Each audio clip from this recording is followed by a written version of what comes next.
Dai, presentamos el tema y a nuestra invitada también de hoy. Así es, hoy vamos a hablar sobre la adolescencia en la actualidad y ya está con nosotros la licenciada Nair Brites, psicóloga. Bienvenida y gracias por esperarnos. No, gracias a ustedes por la invitación siempre, me encanta venir. Buenísimo, la convoqué porque si bien siempre la adolescencia es una etapa con muchos cambios, pero hoy en día lo viven de manera distinta los adolescentes. Tienen mayor exposición a redes sociales, más presión social, mucho más estímulos, así que es más complejo entenderlos. Muchas veces nos preguntamos por qué pasan tanto tiempo con el celular, por qué no nos hablan, por qué se aíslan. Entonces, saber un poco cómo ayudarlos, cómo acompañarlos, qué le podemos decir a los padres. Sí, la verdad que la adolescencia de por sí es una etapa muy compleja, porque justamente el adolescente está en un momento de constitución, no es un sujeto o una persona que ya está completamente desarrollada, completamente constituida, sino que está como en una búsqueda constante de caminos, en una búsqueda de identidades inclusive, y muchas veces construyen una identidad a partir de la virtualidad, ¿no? En esto de los juegos en línea, de los videos que miran, bueno, del contenido que consumen y del contenido que también producen, porque actualmente está mucho esto de hacer TikToks, ¿no? Y las cosas que suben a Instagram. Entonces, me parece que lo que hay que tener en cuenta es ver qué están haciendo los hijos, qué están haciendo los adolescentes en las redes, de qué grupos forman parte, de qué comunidades forman parte y también qué identidad están construyendo a partir de lo que consumen y de las relaciones virtuales que van teniendo. Además, la virtualidad hoy en día es algo que también les permite, porque el adolescente está como en una constante búsqueda de conquistas de lugares propios. Entonces, la virtualidad, en muchos casos, sirve como ese lugar propio, si se quiere, quizás más aislado de la realidad, pero hay que ver hasta dónde eso es saludable y en qué momento ya empieza a volverse algo quizás más patológico o inclusive de exposición, claro, de riesgo. Como bien decís, muchas veces decimos, está todo el día con el celular. Pero vos decís, por ahí está dentro de los parámetros normales, con la gente que se relaciona, con los juegos en línea, con esa vida virtual que lleva, ¿no? Pero ¿cuándo como adulto, ya sea padre, madre o responsable del chico, tener en cuenta cuando ya es algo, como bien lo decías, patológico, como decirnos, no, algo no está bien en este niño? Por ahí la cantidad de horas, ¿no?, que están en la virtualidad es un punto a tener en cuenta, una señal, si se quiere, ¿no? No entra dentro de lo patológico exclusivamente, pero es una señal a tener en cuenta. También si realizan actividades por fuera de la escuela, si tienen lugares recreativos, lugares deportivos, lugares de socialización en la vida real y no de socialización en la vida virtual. Claro. Eso me parece importante. Recién decías esto de, bueno, ver de qué comunidad forman parte, su formación, digamos, que muchas veces se basa en las redes sociales. Digo, hay situaciones muy actuales, digamos, que derivaron en tragedias que enlutaron a la República Argentina y que justamente habla de esto, ¿no? De comunidades, ¿no? Que pertenecían a cierta comunidad y que derivó en situaciones, bueno, que lamentamos todos en el país. Digo, ¿cómo evitamos eso? Y ya poniéndonos del lado del padre, digamos, o padres, o tutores, o familiares. ¿Cómo evitamos? Primero detectando, obviamente, ¿no? Pero Exacto. ¿y después? Sí. Ahí lo primero es la importancia de la presencia del adulto.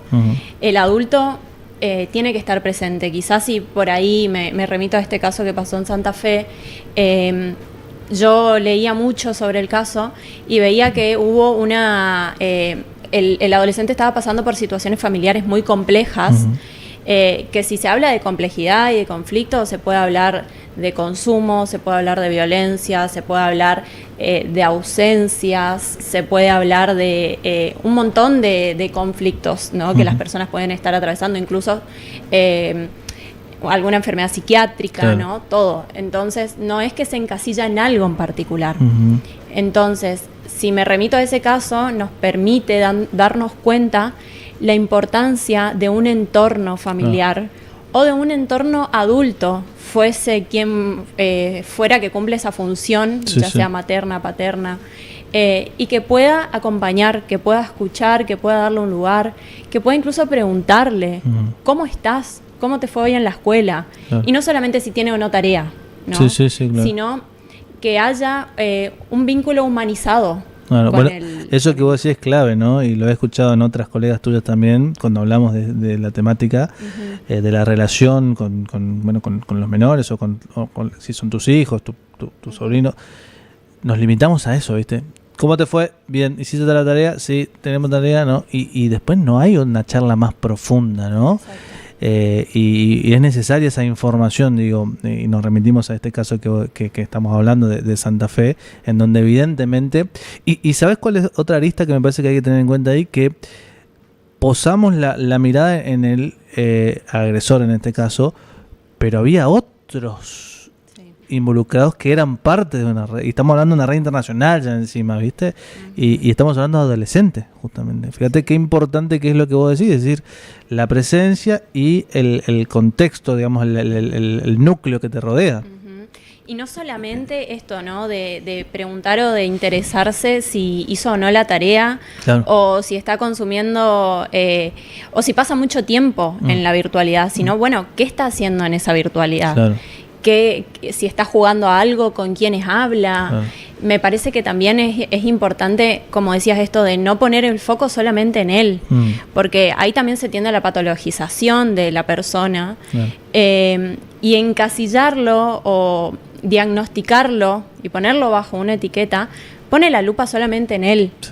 Y me parece que todos, incluyéndonos más allá de las edades, somos resultados de un entorno, ¿no? De una cultura, de una sociedad y de lo que consumimos también. Nair, y en el caso que uno detecta por allí situaciones de bullying o de que algún chico o chica se está sobrepasando con nuestros hijos a través de WhatsApp o a través de las redes sociales, porque muchas veces uno mira los grupos de WhatsApp de los preadolescentes y son muy duros a veces en la manera en que se comunican, en la forma en que se tratan, y a veces no es nos están agrediendo, sino que la forma es como muy chocante para nosotros.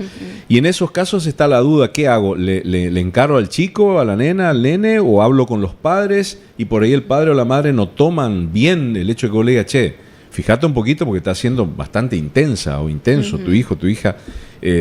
¿Cómo manejar esa situación? ¿Es con el chico o la chica o ir a los padres?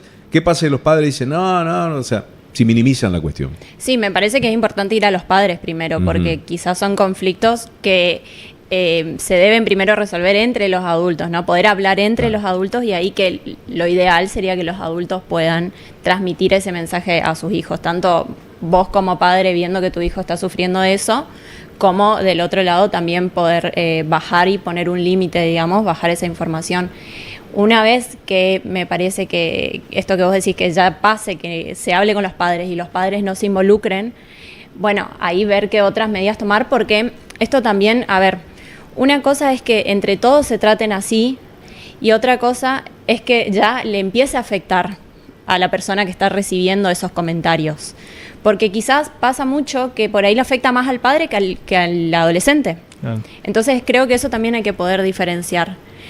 Si te afecta más a vos como papá o si le afecta al hijo. Una vez que vos ves que le está afectando al adolescente, ahí sí poder hablar con él y ver cómo trabajar, incluso si pedir ayuda profesional. Porque vos te haces cargo y te responsabilizás de tu hijo. Claro. No es como que quizás ir a enfrentar a otro adolescente o a otro niño que uno por ahí no sabe el entorno incluso que tiene o por lo que está pasando, ya es más complejo. Cuando vamos a la consulta con vos, por ejemplo, ante situaciones parecidas a las que estamos mencionando, la charla es con los dos, digamos, ¿no? El trabajo es con los dos, digo, con los tres o con el que sea el grupo familiar. Sí, primero siempre se hace una entrevista con los padres, ya sea con ambos padres o si están separados y no quieren estar en el mismo encuentro, se hace por separado. Lo ideal es que siempre se involucren los dos padres y si no, bueno, con el que más cargo se haga del hijo. Claro.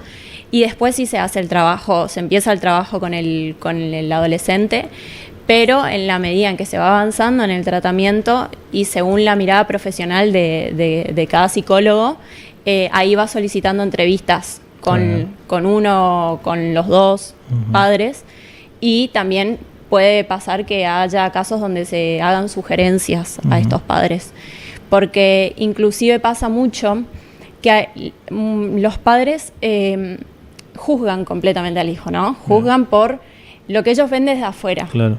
Me acordaba cuando hablaba por ahí de casos que llegaban, no porque no quiere ir a la escuela, no porque no quiere comer, pero no solamente por un capricho, ¿no? Sino, sin embargo, ese es el juicio de un adulto, de un padre, que por ahí lo ideal es que pueda estar disponible para alojar a esa persona que algo está mostrando con eso. Sí. Me parece que no es, como les decía recién, solamente un capricho, sino que es un mensaje al otro. Claro. Algo está queriendo decir.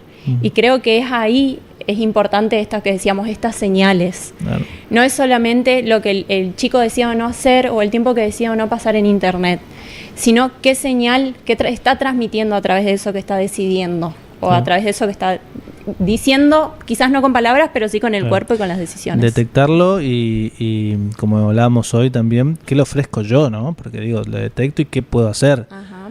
Sí. Múltiples acciones, digo, ¿no? Buscar ayuda profesional o ofrecerle de la ayuda que puedo, digamos, de algún tipo de actividad, yo ¿no? creo que el simple hecho de escuchar y de abrir preguntas es el primer paso. Hay que generarle confianza al nene o a la nena que te cuente de las cosas. Exactamente, y la confianza no es contame y después te reto. Claro. No, claro. ¿No? Claro. Porque ahí se termina generando el efecto contrario. Vení y conversemos a ver cómo lo podemos resolver. Ajá, Sí, exactamente. Conversemos, incluso preguntarle, bueno, ¿por qué no estás queriendo ir a la escuela? ¿Te está pasando algo? ¿Te estás sintiendo bien con tus compañeros? Después se descubrieron un montón de cosas en esa cuestión que les digo. Sí, sí. Entonces, por ahí esto, ¿no? De poder preguntarle y que pueda confiar, porque si el hijo por ahí decide contar algo, pero después se viene el reto, se viene el juicio, se viene la crítica, y quizás no es un ambiente Se seguro, cierra ¿no? y no cuenta nada. Porque después se termina cerrando y ahí se produce un aislamiento, ¿no?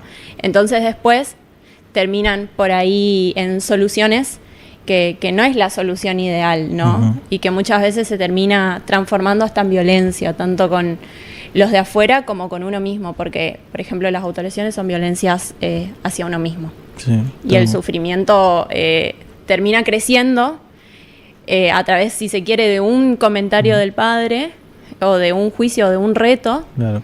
cuando en realidad la idea era por ahí calmar. Me parece que lo ideal es poder calmar, creo que esa es la palabra.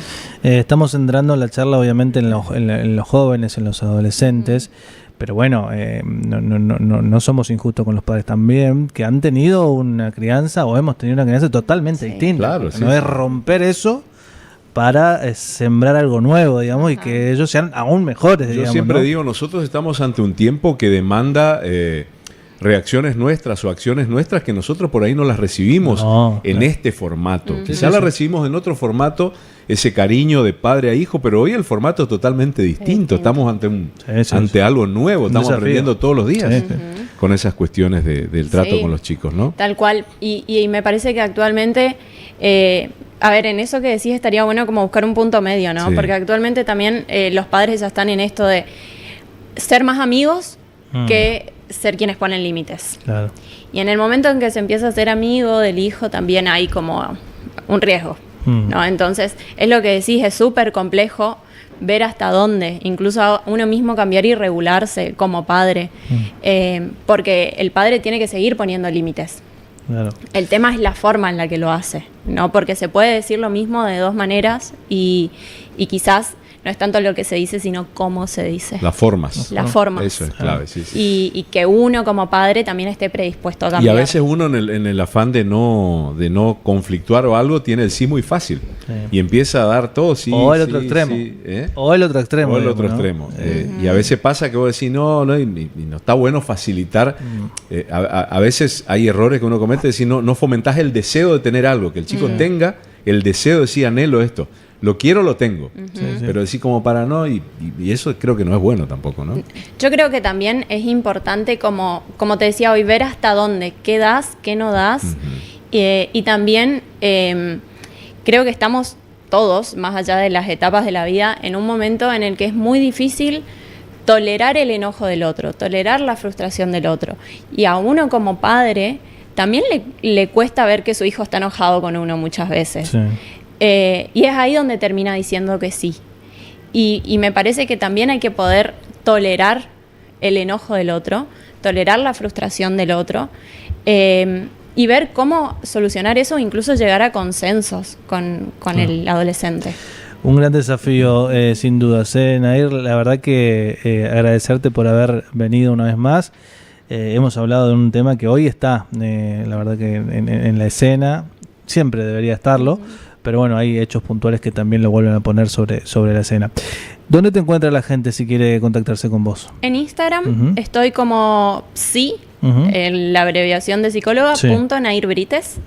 Y bueno, ahí pueden encontrar también, justamente cuando surge la conversación con Dai, es a cuestión de, a raíz de una publicación de adolescencia que había hecho, que realmente me parece súper importante entender que es una persona que necesita acompañamiento y que no está completamente cerrada, y que tampoco hay que encasillarlo en un diagnóstico o en un juicio, sino más bien entenderlo en una complejidad.